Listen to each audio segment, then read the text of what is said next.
ꯊꯣꯡꯕꯝꯒ ꯑꯗꯨꯗꯒꯤ ꯇꯤꯜꯍꯧ ꯃꯅꯥ ꯑꯃꯒ ꯈꯥꯃꯦꯟ ꯁꯤꯟꯕꯤ ꯑꯃꯒ ꯑꯗꯨꯗꯒꯤ ꯆꯅꯥꯒ ꯆꯅꯝꯒ ꯑꯃ ꯉꯧꯔꯦ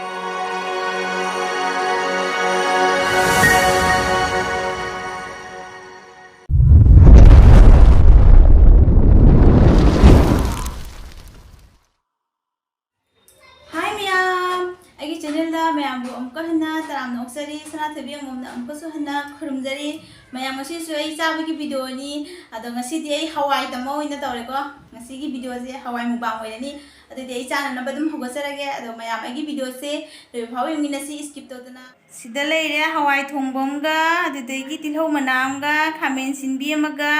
ꯑꯗꯨꯗꯒꯤ ꯆꯅꯥꯒ ꯆꯅꯝꯒ ꯑꯃ ꯉꯧꯔꯦ ꯑꯩꯗꯤ ꯆꯅꯝꯁꯦ ꯄꯥꯝꯕꯅꯤꯅ ꯑꯗꯨꯝ ꯍꯥꯞꯆꯜꯂꯦ ꯑꯗꯨꯗꯩ ꯑꯃꯅ ꯂꯦꯕꯨ ꯑꯃꯒ ꯇꯤꯜꯍꯧ ꯑꯃꯒ ꯑꯗꯩ ꯕꯣꯔꯥꯁꯤꯗꯤ ꯃꯈꯜ ꯑꯅꯤ ꯁꯨꯔꯦ ꯀꯣꯕꯤ ꯕꯣꯔꯥ ꯑꯃꯒ ꯃꯣꯔꯣꯛ ꯕꯣꯔꯥ ꯑꯃꯒ ꯑꯗꯨꯗꯒꯤ ꯑꯂꯨ ꯃꯦꯠꯄ ꯑꯃ ꯁꯤꯅꯤ ꯃꯌꯥꯝ ꯑꯗꯨꯗꯤ ꯑꯩ ꯆꯥꯅꯕ ꯍꯧꯒꯠꯆꯔꯒꯦ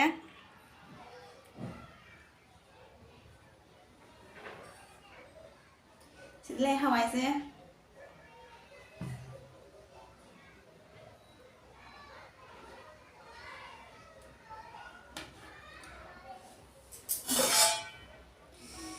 ꯑꯩꯒꯤ ꯀꯣꯠꯅꯕ ꯍꯥꯏꯗꯤ ꯀꯣꯠꯅꯕ ꯑꯩ ꯊꯝꯅꯕꯁꯨ ꯁꯤꯗ ꯊꯝꯖꯔꯒꯦ ꯉꯁꯤꯗꯤ ꯍꯋꯥꯏ ꯆꯥꯁꯦ ꯑꯩ ꯏꯆꯥꯅꯨꯄꯤꯅ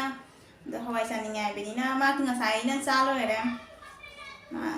ꯃꯨꯛꯕꯥꯡ ꯑꯩꯒ ꯇꯧꯔꯔꯣꯏ ꯍꯥꯏ ꯉꯁꯤꯗꯤ ꯆꯥꯔꯒꯦ ꯕꯣꯔꯥꯁꯨ ꯕꯣꯔꯥꯁꯨ ꯌꯥꯝ ꯄꯥꯝꯃꯦ ꯑꯩ ꯏꯆꯥꯅꯨꯄꯤꯁꯦ ꯑꯗꯨꯅ ꯕꯣꯔꯥꯁꯨ ꯍꯧꯔꯦ ꯑꯗꯣ ꯃꯥ ꯉꯟꯇꯥꯅ ꯆꯥꯅ ꯂꯣꯏꯁꯟꯈꯔꯦ ꯃꯥ ꯑꯍꯥꯟꯕ ꯆꯥꯛꯈꯨꯝꯁꯦ ꯏꯆꯤꯟ ꯏꯅꯥꯎꯁꯤꯡꯗ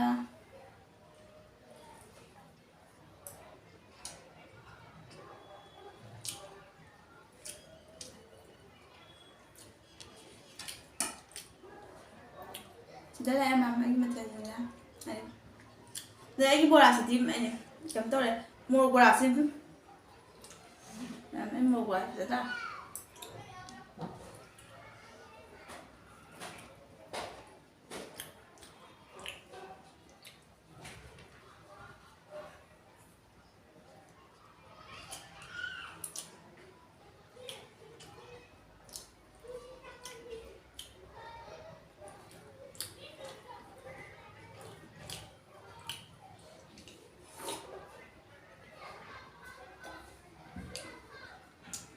ꯃꯦꯠꯄ ꯁꯤ ꯃꯊꯛꯇ ꯑꯩꯅꯅꯦ ꯃꯌꯥꯡꯕꯁꯦ ꯑꯃꯅꯤ ꯈꯛ ꯑꯗꯨꯝ ꯍꯥꯞꯄꯦꯕ ꯃꯅꯨꯡꯁꯤꯅ ꯍꯥꯎꯈ꯭ꯔꯦ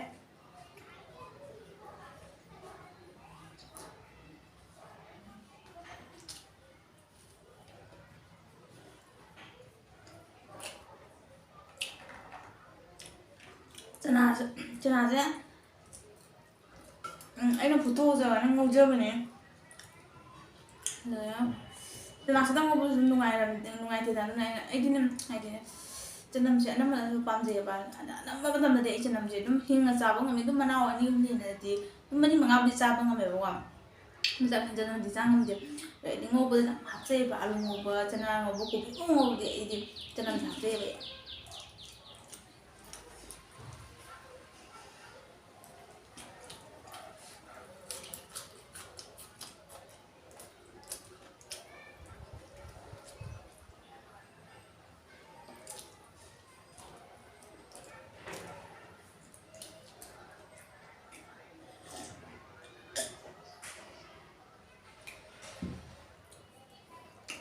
ꯁꯤꯒꯁꯨ ꯉꯔꯥꯡ ꯅꯍꯥꯟꯗꯒꯤ ꯂꯩꯆꯤꯟ ꯑꯗꯨꯝ ꯊꯥꯕ ꯍꯧꯔꯛꯑꯦ ꯅꯨꯡꯗꯥꯡꯗ ꯑꯗꯨ ꯈꯔꯥꯎꯁꯨ ꯑꯗꯨꯝ ꯅꯨꯡꯉꯥꯏꯇꯦ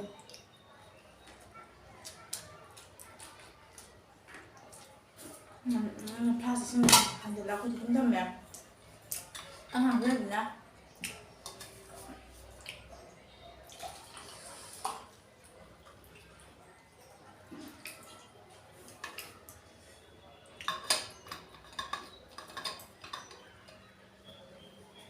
ꯉꯁꯤꯗꯤ ꯏꯁꯤꯡꯗꯤ ꯄꯨꯊꯛꯈꯤꯗꯣꯏꯅꯦꯕ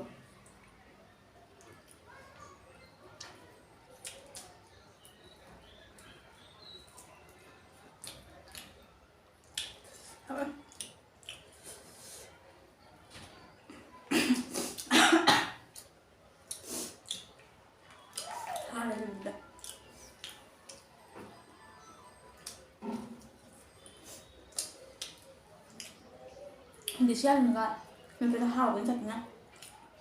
this không toàn cũng không hả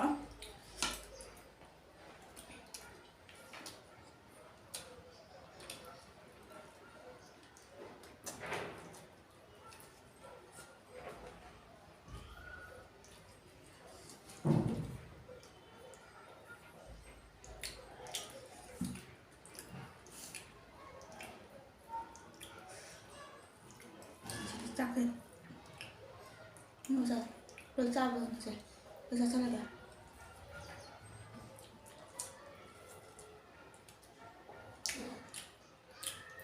cô biết sao cái này bữa sau bên thôi mà cô biết sao bữa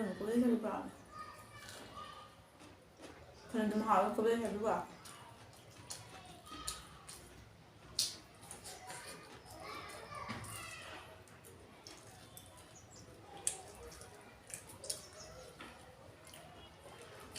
đây sẽ là cái nó vậy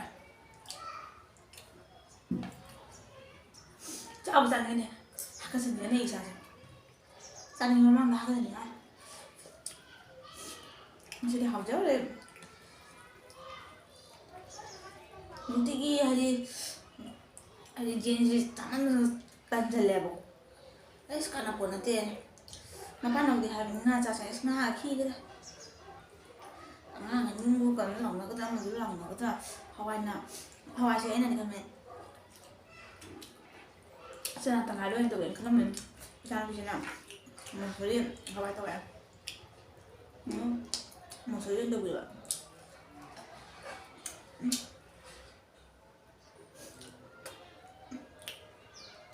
jam sa đây nó xin tôi này thằng gì rồi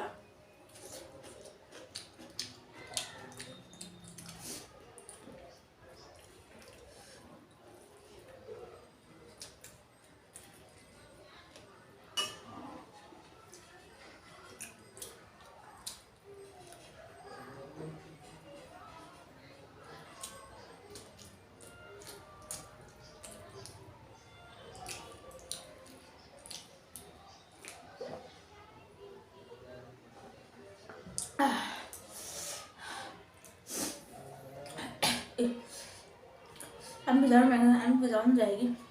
vậy xin lỗi là sao rồi không được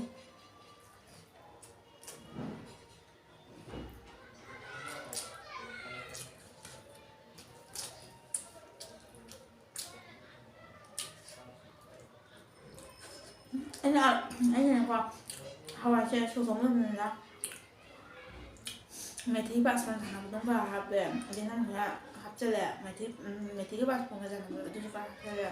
cái tết phải học cái gì vậy hao rồi mình xí nữa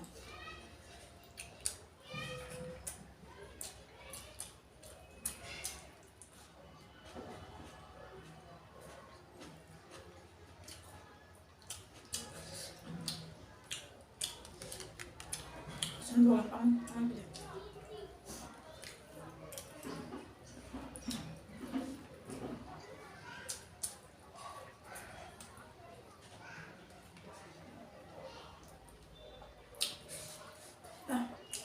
bút lòng rồi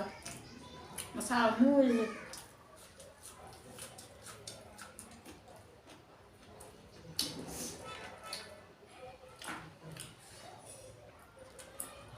cho nó chơi cho sao đã cái là thấy rồi nhé nó buồn cái này thấy rồi chứ cái này phải thấy lên được nhiều nữa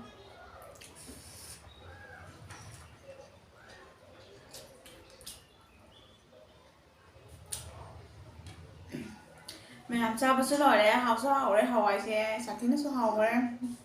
bà một số lâu mình atau mẹ mấy cái channel gì yang buat anu abi ta di like ta video mo share ta video mo subscribe ta video mo subscribe ta balik sini langsung kayak aja itu ta subscribe ta video mo aduh share ta video mo comment nusi ba video mo agi video sih yang buat anu ai tiap itu maya aku atau share yang sih ini video sih matang sih terus sih kayak matang video dah mungkin nasi bye bye